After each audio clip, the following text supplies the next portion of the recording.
The confirmed cases have crossed 5 lakh. The world's biggest cities are shut. Stock markets are in free fall. The Wuhan virus has triggered an unprecedented crisis in human history. The sheer scale of it is unnerving. One virus has disrupted the whole world. And this leads us to a question. Is the Wuhan virus the world's biggest intelligence failure? Did no one see it coming? Were these countries too complacent? By the time the world swung into action, the virus had already crossed most borders. And now everyone is playing catch-up. Well, almost everyone. There is one country that seems to have an edge right now. The home country of the Wuhan virus, that is China. There is no doubt that China was hit for weeks, that Chinese people suffered. But now China says it has contained the threat.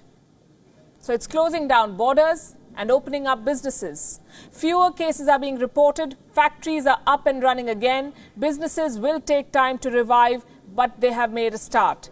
Companies are being encouraged to make coronavirus supplies. They're making equipment other countries might need to fight the outbreak. Gloves, masks, personal protection equipment, even ventilators. So first China put the world in ICU, and now it is selling them ventilators. Is China profiting from this outbreak? As I said, the people of China have gone through unspeakable misery. Thousands have died, they've suffered. But big business and the government now stands to gain in China. And if this sounds too sinister a plot, look at this. This is a book written in 1999, and this could offer clues into the Chinese mindset. It's called Unrestricted Warfare, China's Master Plan to Destroy America. It's a book on military strategy. It was written by two Chinese generals, Qiao Liang and Wang Xiangzu. The book makes an argument. It says that China cannot defeat America in a direct military confrontation, but it can leverage its economic prowess to leave the Americans behind.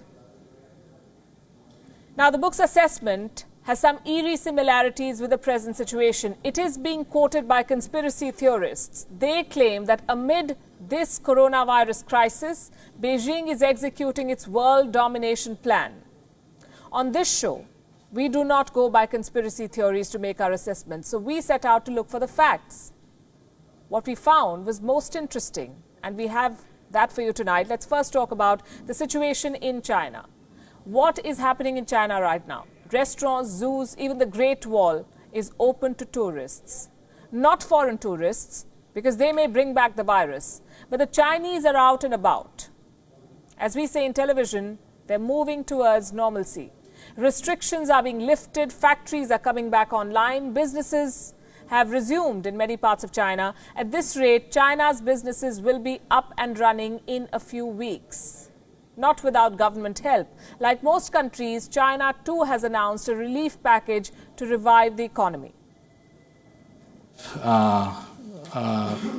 Communicated the figure of a totality of 344 billion US dollars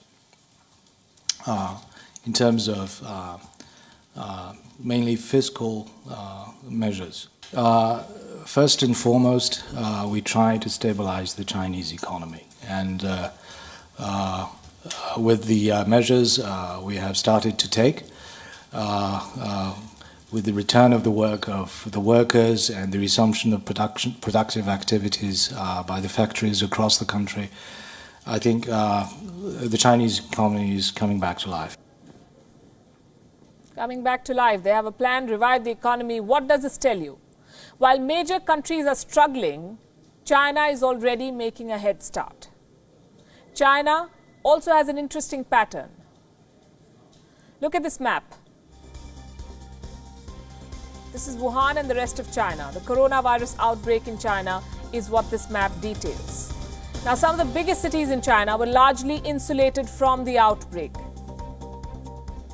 I say this is interesting because while the virus spread and unleashed chaos in the remotest corners of the world, it couldn't do much damage in China's top cities. I'll give you examples with numbers. Let's start with Beijing. Beijing has recorded more than 500 cases. 8 people died in the city. Do you know what's the population of Beijing? 2.15 crores. Shanghai reported 468 cases with 5 deaths. Shanghai has a population of 2.4 crores. Among the 10 most densely populated cities in the world, only 5 deaths, less than 500 cases. The point I'm making is that China's financial hubs have largely emerged unscathed from this crisis. They can bounce back quickly. They're boosting business by creating opportunities. What does the world need right now? Personal protection equipment, masks, they're in short supply. Guess who's filling the gap? Chinese companies, already at work to supply to the world. According to a report, almost 9,000 new manufacturers started producing masks in China this year. They began business in the first 2 months of 2020. China's daily mask production has crossed 116 million now. Many companies have overseas orders. They're selling outside China. One of the biggest companies is WION Polymer. This is a Chinese company. It supplies the fabrics used to make masks. WION Polymer has a 40% market share in China. And the value of its shares, the company's shares, has shot up by, listen to this, 417% since January. 417% in 3 months. The holdings of the company's founders now stand at a whopping $1.9 billion. The coronavirus crisis has only meant good news for their business. Here's another example of China creating opportunities from the crisis. Buying out distressed assets. Case in point, Australia. The Scott Morrison government is worried about Chinese companies taking over Australian businesses. Reports say Australia's Foreign Investment Review Board is now gearing up. Why? Because they fear takeover attempts from China. Distressed Australian businesses and assets are on China's radar.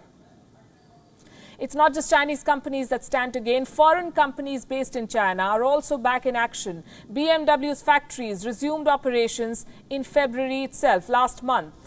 Fiat Chrysler has also restarted production. Foxconn has resumed work in its mainland China factories. Foxconn manufactures for leading tech giants like Apple and HP. Tesla's factory in China is back online too, reportedly with help from local authorities. Members of the Chinese government allegedly helped Tesla secure key supplies. The Chinese government is going the extra mile to make sure businesses resume operations. In Shanghai, most foreign businesses are back in action. All foreign-funded enterprises have resumed operation, with an 80% employee return rate and a 70% business resumption rate. The overall situation is steadily improving. So while it sounds crass to say that a company or a country profits from a pandemic, these are the bitter facts. China exported a virus to the world.